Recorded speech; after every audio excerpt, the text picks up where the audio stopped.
औज़ुबिल्लाहि मिनश्शैतानिर्रजीम बिस्मिल्लाहिर्रहमानिर्रहीम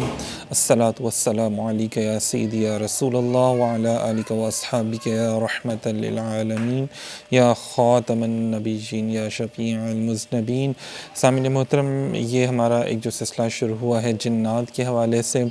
तो उसी का अगला हिस्सा है आज माशाल्लाह से।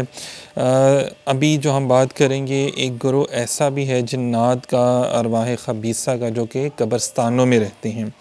और वहाँ पे अपना ये लोग बसेरा बना लेते हैं। सामिन मोहतरम, कुछ ऐसे हमज़ाद होते हैं हमारे साथ जो कि हम जब ज़िंदा होते हैं तो वो हमारे साथ रहते हैं। कुछ जिन्नात होते हैं, कुछ इसको हमज़ाद भी कहते हैं, कुछ इसको जिन्नात भी कहते हैं।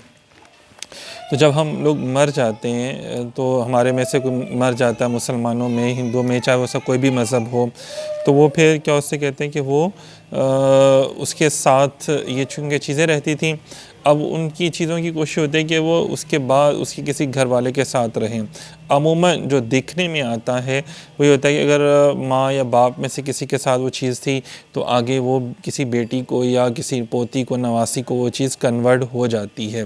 इसी तरह हिंदुओं में क्या होता है, हिंदुओं में ये मामलात होते हैं कि वो लोग क्या करते हैं कि जब मरघट पे, शमशान घाट जहाँ पे उसको अपने मुर्दे को जलाने के लिए जाते हैं, तो वो लोग, उनमें एक कीदा ये पाया जाता है, उसमें वो मुबालगा आराई भी करते हैं सम टाइम बहुत ज़्यादा, कि वो लोग अपने हुलिये को भी चेंज कर लेते हैं। मतलब बाज़ का दाढ़ी रख लेते हैं या कोई कपड़ा सर पे पहन के चले गए या डिफरेंट कपड़े, ताकि जो उनके मरने वाले की जो रूह है या हमज़ाद है या जिन्नात जो भी है वो उनको असरअंदाज ना हो। लेकिन ऐसा होता फिर भी है, असरअंदाज होते हैं, और यहाँ तक है कि वो तो उल्टे पाँव वापस भागने की करते हैं कि कहीं वो चीज़ हमें असरअंदाज ना हो जाए। लेकिन ये भी एक ऐसा ग्रोह है कि जो इसके भी बहुत से केसेस जो हैं वो देखने में आए हैं हमारे पाकिस्तान में। लाहौर में भी बहुत से केसेस ऐसे, आस्ताने में भी आए हैं कि वो एक चीज़ जो थी वो मतलब बाप की या माँ की जो थी वो आगे कन्वर्ट हो गई, वो ये चीज़ें फिर आगे हो जाती हैं। अच्छा, ये आम मुसलमानों की मैं बात कर रहा हूँ, लेकिन जो नेक लोग होते हैं उनके मामलात ऐसे नहीं होते हैं। नेक लोग, नेक अरवाह जो होती हैं, वो अपने पीछे रह जाने वालों की लिए दुआएं खैर करते हैं। और जैसे हम औलिया किराम, बुज़ुर्गान दीन की बात करते हैं, मोमिनीन की बात करते हैं, जैसे कि अगर आज हम दाता हुज़ूर की बारगाह में हाज़िर देते हैं या पीर व मुर्शद के मिज़ाशी पे हम लोग जाते हैं, तो वो हमारे लिए दुआएं खैर करते हैं और वो अपनी कब्र में भी अपने रब की इबादत कर रहे होते हैं, उसका ज़िक्र खैर कर रहे होते हैं। इसी तरह सामने मोहतरम, एक और ग्रोह है शयातीन और जिन्नात का, जो बुचर खाने जो होते हैं ना, मिसबा खाने, जहाँ पे आपने देखा होगा कि बड़ी बड़ी भैंसें, गाय, ये जो इनको ज़िबा किया जाता है और बकरे ज़िबा किया जाते हैं, तो वहाँ पर भी ये चीज़ें बहुत ज़्यादा होती हैं और वहाँ पे ये अपना हिस्सा लेने के लिए आती हैं। कैसे? नबी पाक सल्लल्लाहु अलैहि वसल्लम की हदीस पाक है कि नबी पाक सल्लल्लाहु अलैहि वसल्लम ने गोबर, हड्डी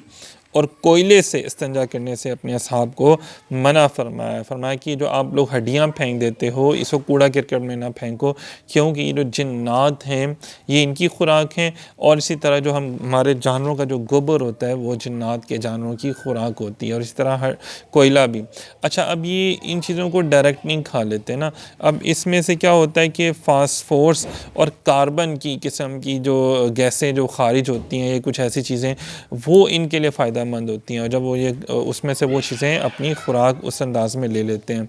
तो नबी पाक सल्लल्लाहु अलैहि वसल्लम ने फरमाया, जिस तरह हड्डियाँ अगर हम फेंकते हैं तो इनके ऊपर उस, जैसे पहले उसके अंदर गोश्त होता है ना, उसके ऊपर वो उसे डबल उनके लिए अल्लाह पाक बना देते हैं और उनके ऊपर वो गोश्त आ जाता है,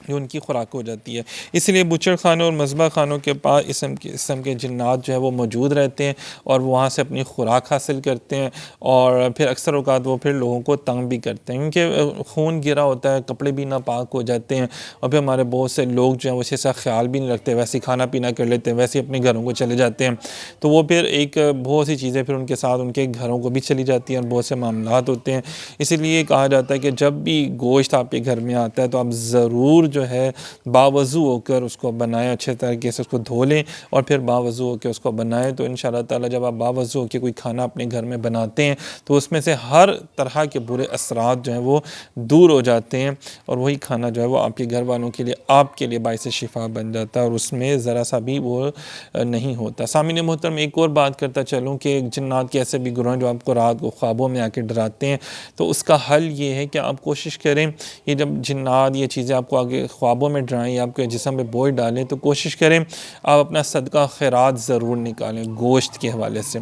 मतलब गोश्त ले लें, अंडे ले लें, अंडे में भी एक जान होती है पूरी, उसी से देखिए चूज़ा और मुर्गी बनती है। और ये चीज़ें जो है वो ज़रूर अपना सदका खैरात करते रहा करें जितना आपको ज़रूरत है। ये नहीं कि अगर आप माशाल्लाह ज़्यादा साहिब इस्तात हैं, आप ज़्यादा कर सकते हैं तो और आप थोड़ा सा करके फ़ारिग हो जाएंगे तो वो चीज़ें फिर भी आपको तंग करेंगी। तो जितना आप